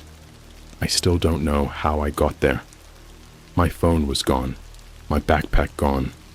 Just me, barefoot, with a piece of yellow caution tape tied around my wrist that said, "Scene in progress." There were rows of mannequins surrounding me. Hundreds, all wearing the same outfit, grey hoodies, jeans, and white Air Force Ones. Every mannequin had a different version of my face, screaming, crying, laughing. One of them was missing its eyes. Another had my mouth sewn shut. I ran. Every door led back to the same room. At one point, I smashed a glass window, climbed out, and found myself in the same warehouse. But now the mannequins were gone, and in their place were flat-screen monitors showing scenes from my life. Real moments, birthdays, showers, arguments, me watching YouTube, me scratching my nose, me picking my teeth in front of a mirror at 4:15 in the morning last week. All of it, recorded, on loop, and then I heard it again, the voice. Chapter 2, Scene 9, Regret. Our character attempts to rebel against the narrative. Classic. But he forgets who wrote the script. And now, he gets a taste of what happens when you try to exit the story early. That's when the screen changed. It was live footage of my mom's house. Not a street view, not a video call. A live feed from inside her living room. And she was there, drinking coffee, watching TV, oblivious. I screamed, and the voice kept going. Will he warn her? Will he try to call? Or will he realize she's already part of the narrative? I punched the monitor, cut my hand open. No blood came out, just black ink, like the kind used in typewriters. And then came the worst part. On the far wall of the warehouse was a door with one of those glass slots, like in old psychiatric wards. I peeked through it. Inside was a padded room, one flickering fluorescent bulb, and in the middle, a person chained to a desk, wrists bloody, typing furiously into a cracked laptop. I watched for a few minutes, trying to process what I was seeing. Then the person looked up, and it was me, but older, exhausted, gaunt, hair longer, eyes dead. He saw me watching and smiled like he'd been waiting for me forever. He typed something into the laptop, and then the voice came back, louder than ever, through the walls this time, vibrating the floor beneath me. You finally reached the writing room, but you're not the author. You never were. You're just another draft. I turned to run, and found myself back at the hostel. I don't know how long I've been down here. The lights keep flickering. I can hear typing coming from the pipes above me, like there's someone, or something, inside the walls, writing out my next move. Every time I try to leave, a new chapter loads on my phone. My SIM card doesn't work anymore. My name doesn't show up on social media. My Instagram account is gone. All my Reddit posts are wiped. My existence is being rewritten, one scene at a time. And the latest message I got on the app, it just said, "Final chapter begins tomorrow." Amsterdam ends in fire. I don't know what's going to happen. I don't know who else is reading this. Maybe you're part of the story now too. Just ask yourself one thing. Have you seen the narrator yet? Because if you have, it's already too late. I know this sounds insane, like delusional, paranoid, off the meds type insane. But if you followed this far, I need you to believe me, even just for the length of this post, because this is when things stopped feeling like a game. This is when I realized I'm not the only one he's narrating. And worse than that, he's not just watching, he's orchestrating. Let me tell you how I found them. I hadn't left that cursed hostel basement in over 48 hours. I hadn't eaten. I hadn't spoken to a real human. I was too afraid to connect Wi-Fi, because every time I did, the Narrate app would activate by itself, and it wouldn't just open, it would speak, out loud, in my voice, describing me in real time. One time, I tried smashing the phone with a chair. The screen cracked, but the app didn't stop. I could still hear it, coming from inside the phone, the same way you'd hear a rat scurrying in the walls. But I had to get out. I knew that much. Something about this city. It felt like he had more control here. The streets curved like film reels, looping me back to the same alleyways. People passed me on the sidewalk, like NPCs, eyes glazed over, as if they were running on script. Some of them whispered lines under their breath, and I swear to God, one girl, couldn't have been older than 12, turned to me, smiled, and said, "You don't belong in this draft." I sprinted into a nearby metro station. It was empty. Too empty. Not abandoned, just hollow, silent, as if every sound I made was being absorbed. The digital display board above the ticket machines glitched out. Then a new message loaded, 1 pixel at a time. Platform 6, confession booth. There was no platform 6. I checked the map. It only went up to 5. But something deep in my brain whispered, "Go anyway." Platform 6 was down a side hallway, blocked off by a metal barrier with a plastic chain and a weathered sign that read, "Maintenance, do not enter." But it looked untouched. No dust, no cobwebs, like someone had just been through there.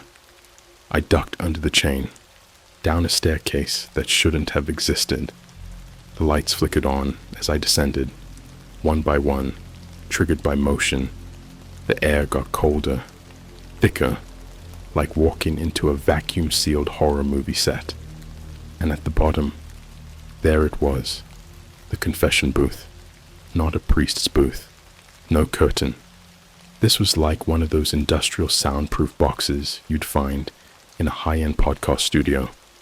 Black foam walls, a chair in the center, a mounted mic dangling from the ceiling, and a screen, live feed, of me standing outside the booth in real time. It wasn't from a camera I could see. It wasn't mirrored. It was like I was watching myself from inside someone else's eyes. I stepped inside. As soon as the door shut, the mic turned on with a soft click, and the screen changed. Now it showed a hallway, familiar, lined with lockers. I realized this was my old high school, shot from the inside of a locker door. Then the narrator spoke. "You cheated on that test in sophomore year. You blamed your friend. That lie cost him his scholarship. He OD'd in 2022. Shall we relive it together?"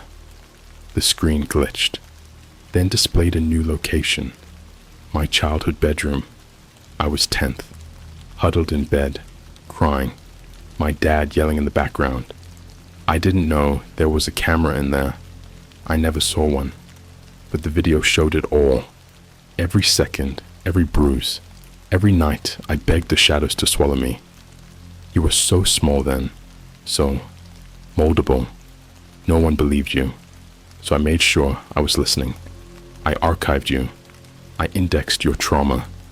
He indexed my trauma. That line. I haven't been able to get it out of my head, because then the screen showed something new, something that hasn't happened yet. I saw myself, older, disheveled, walking barefoot into what looked like an empty department store.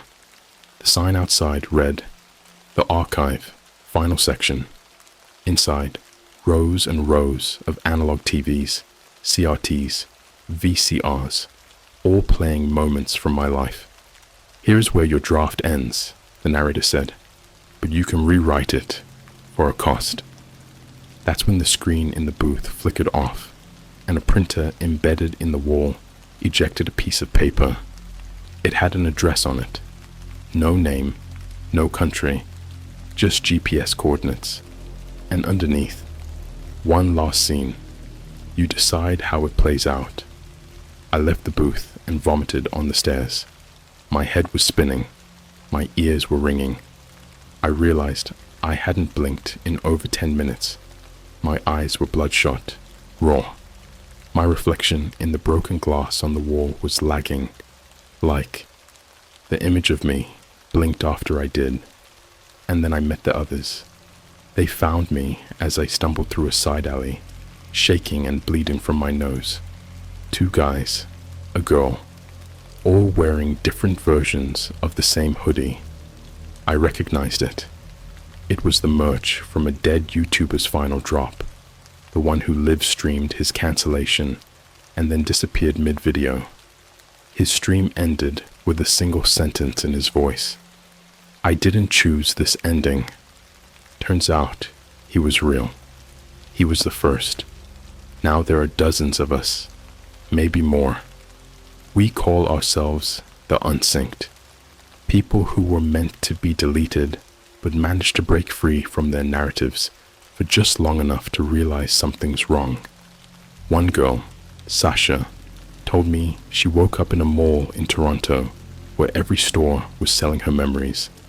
Literal VHS tapes labeled with years from her life. Her first breakup, her grandfather's funeral.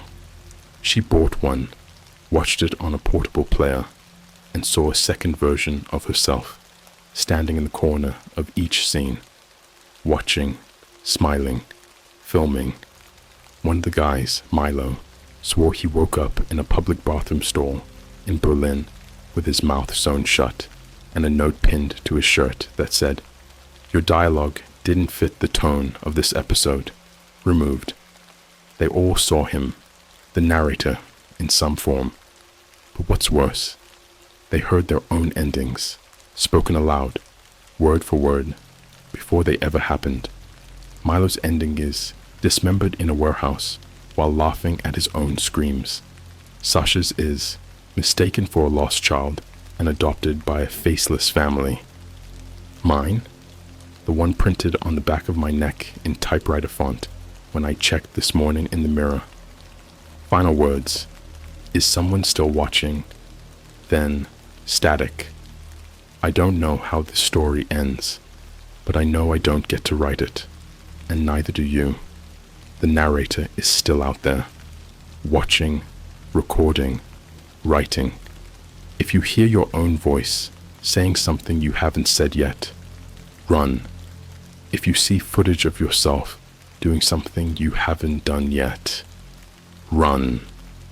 If you ever feel like you're being watched while you're alone, you are.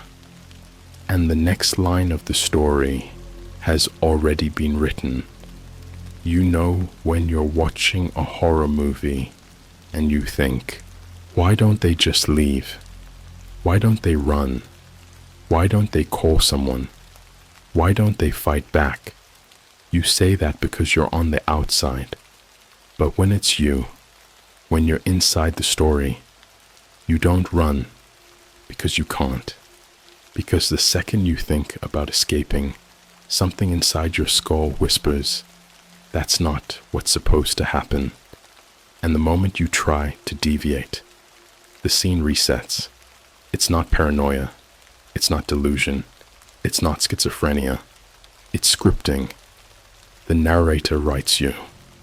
And I found out exactly what happens when you try to write yourself. There's something they don't tell you when you go deep enough into the dark web. I'm not talking about the sites you access through Tor or hidden forums or crypto red rooms. I'm talking about the hardcore archives, the stuff that's no longer hosted on a server, but on people, living storage units, your body, your memories, your trauma. They can be read like files. And I was about to meet the man who knew how. After escaping the confession booth in part 3, I followed the GPS coordinates printed on that cursed slip of paper. It led me to a condemned industrial park about 30 minutes outside the city. No Ubers would drive there, no buses. The location didn't exist on Apple Maps. Even Google Earth showed it as blurred due to legal request. But it was real. I could smell it. Rotting steel, burning plastic, something deeper, fleshy, wrong. The building I found looked like a slaughterhouse that had forgotten what it used to kill. No signs, no windows, just a single automatic sliding door that hissed open when I got within 10 feet of it. On the wall just inside the entryway, someone had spray painted, "This place wasn't built, it was remembered." Inside, the temperature dropped by at least 20 degrees. The floor was slick. My footsteps echoed even when I stood still. That's when I saw them. Hundreds of mannequins lined up like soldiers, each one wearing a black hoodie. No facial features, just blank faces, except where their eyes should have been, replaced with tiny camcorder lenses, blinking red. They were recording, not video, emotion. Each mannequin was wired into a VHS deck mounted into their chests, and they weren't tapes inside the machines. They were tongues, human tongues, flat and twitching, taped to reels and spinning slowly as they played. One of the monitors showed a memory I hadn't even lived yet. Me, standing in a field, screaming, skin covered in blood that wasn't mine. Behind me, a pile of people I couldn't recognize, except one, my mother. Then a voice from the dark. "Welcome to the right room. Draft 5.4, emotional data extraction." And from the shadows walked a man with no mouth. I recognized him instantly, not from real life, from footage, from the Narrate app. He was in one of the oldest posts I saw on the r/Deep Web Mysteries subreddit years ago. The one that had a still image of a man with black, oozing sockets where his eyes should be, standing in front of a burning script. The thread was titled, "This is the man who edits your endings." It was him. He walked like he'd forgotten how to be human. Every movement calculated, robotic. He wore a screen strapped to his chest that played old black and white security footage on loop. Some from school halls, some from bedrooms, some from hospital rooms. All of people I recognized. He didn't speak. He didn't need to. Instead, he handed me a mirror. It looked ordinary, until I looked into it. I didn't see my reflection. I saw a room full of people sitting in a dark theater, watching a giant screen. On it, me.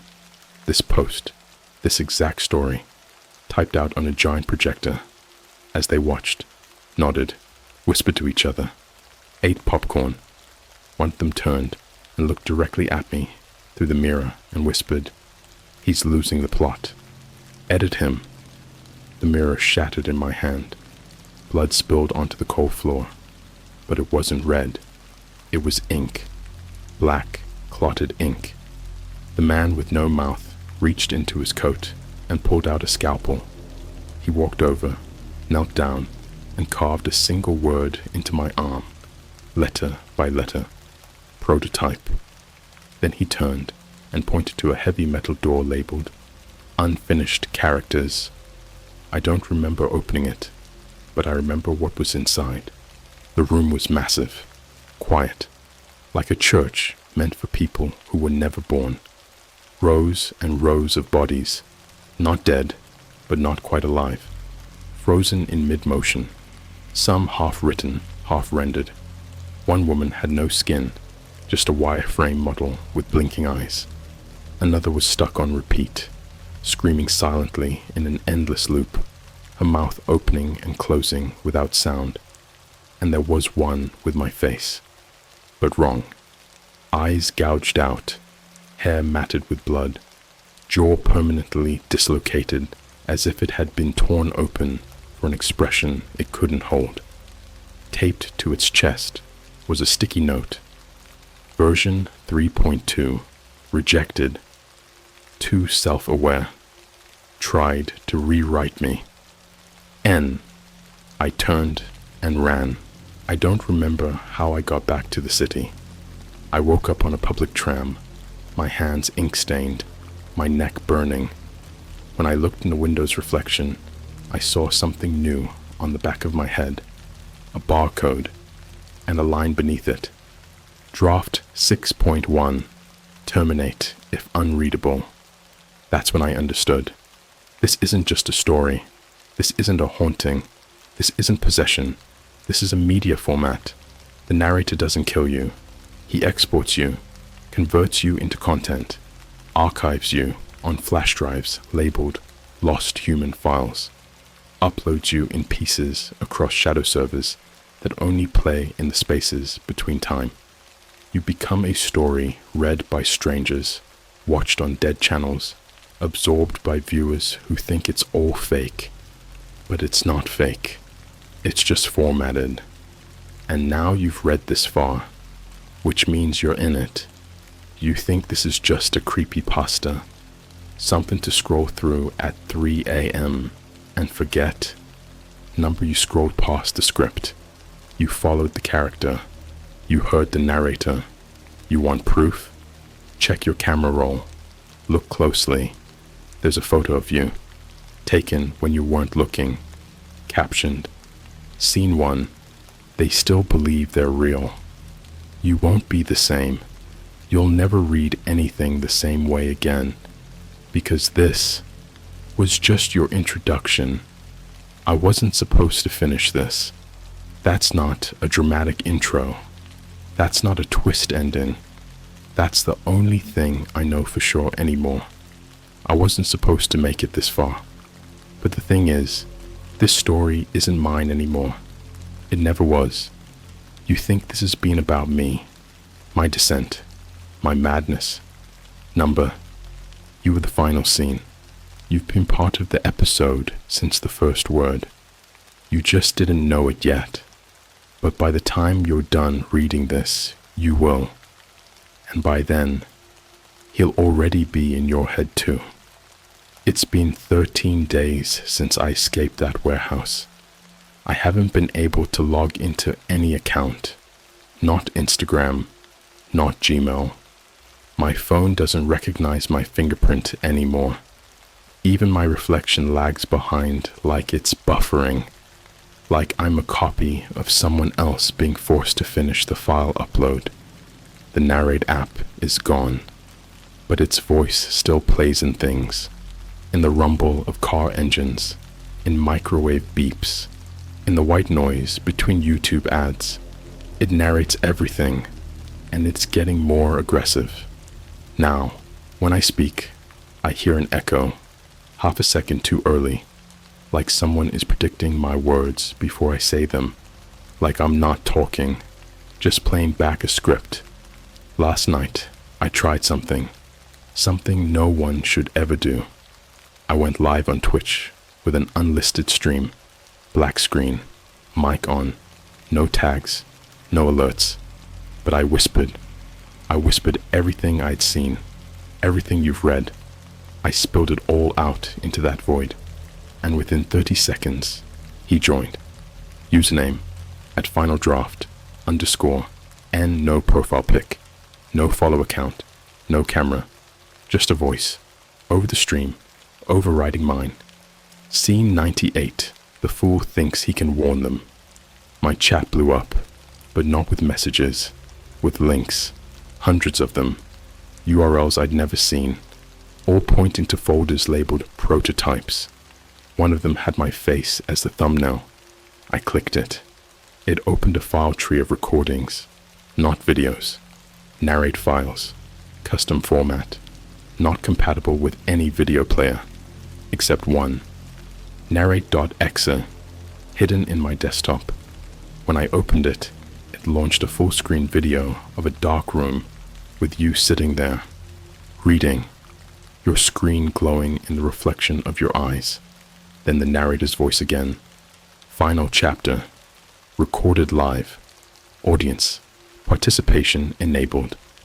Let me explain what you don't understand yet. You are not reading a story. You are playing one.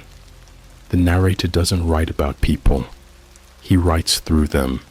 He lives in the back end of abandoned websites, in dead IPs that root through decomposed data centers in countries that don't exist anymore.